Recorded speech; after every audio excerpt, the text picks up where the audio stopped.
1914 он бол хүн төрөлхтний зүрхэнд мартагдашгүйсээр үлдээсэн цаг хугацаа байлаа. Европын хотуудын гудамжинд залуусын мөрөөдөл салхин тисэх навчиг бутран замхарч, дэлхийн төв улсуудыг холбон байсан итгэл ганцхан бууны дунд нуран унсан тэр өдрөөс хойш дэлхий өөрөнгөтэй болсон. Олон мянган үхлийг дагуулсан энэхүү цуцтай хаанаас эхлэв? Балканы улсын дунд орших Сараево хот дайны түүхэнд онцлогдсон үлдсэн шалтгаан юу байв? Зэрэг асуултад хариулт олохын тулд бид түүхэн он цаг хугацаагаар аялах болно. Латин гүүр. Энэ гүүр нь Милайка голоор дамжин Сараевогийн төвд байрладаг. 1914 оны 6 дугаар сарын 28-нд Австри-Унгар улсын хаан ширээний залхамжлагч хунтайж Франц Фердинанд эхнэр Софигийн хамт Сараево хотод айлчлах үеэрээ Латин гүүрийн ойролцоо Босн Сербийн үндэсрэх байгууллага болох Блокадын гишүүн Гаврило Принципт будуулан амиа алджээ. Энэ халдлага Австри-Унгар Сибирьтэй дайдаж улмаар олон улсын холбоотнууд татагдан орж дэлхийн 1-р дан эхлэх шалтгаан болсон. Видовдан баатруудын сүм.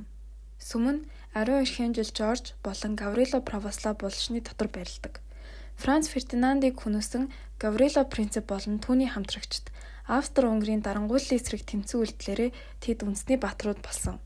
Сүмийн үүдэнд Гаврило Принцип болон бусад төлөвлөгчдийн нэр сэлэгдэн бичигдсэн байдаг. Сараевогийн музей 1878-аас 1918. Энэ музей нь 1914 онд болсон аллагтай холбоотой барилгын яг тэр газарт байрладаг. Музейд аллага басан булан, Принципийн ашигласан гар буу, тухайн үеийн гэрэл зураг, бичиг баримт, соёлын болон улс төрийн эд зүйлс 1878-аас 1918 оны Австри-Унгарын захиргааны үеийн Сараевогийн нийгэм, соёл, улс төр, хөгжил, хотын бүтцийг харуулна.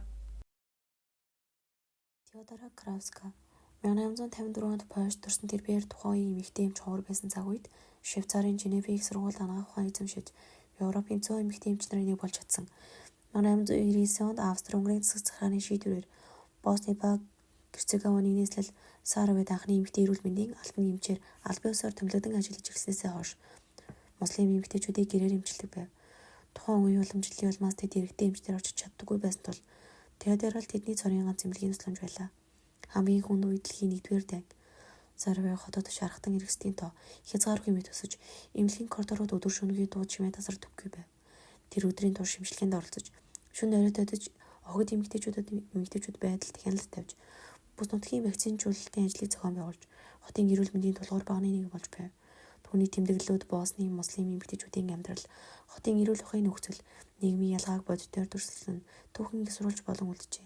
Нас ахын хэрээр хараан мудан 1928 онд Саравег орхиж Варшавад буцсан бөгөөд өөрийн найз зохиолч Зденка Марковичд хотод эмчээр ажиллаж байхдаа мэдэрч туулсан туршлага сэтгэл хөдлөлийг загтлаар илэрхийлэхдээ миний ажил намайг Боснитай холбож амьдрал минь зайлшгүй хэрэгтэй тэр урам зориг өгдөг байсан.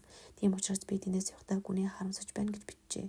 Үүнээс хойш Кравска зохиомж, орчуулгад дурсамж бичих ажилд илүү тайлбар зарцуулж амьдарч байгаад 1935 онд тэндээ уул болсон байдаг.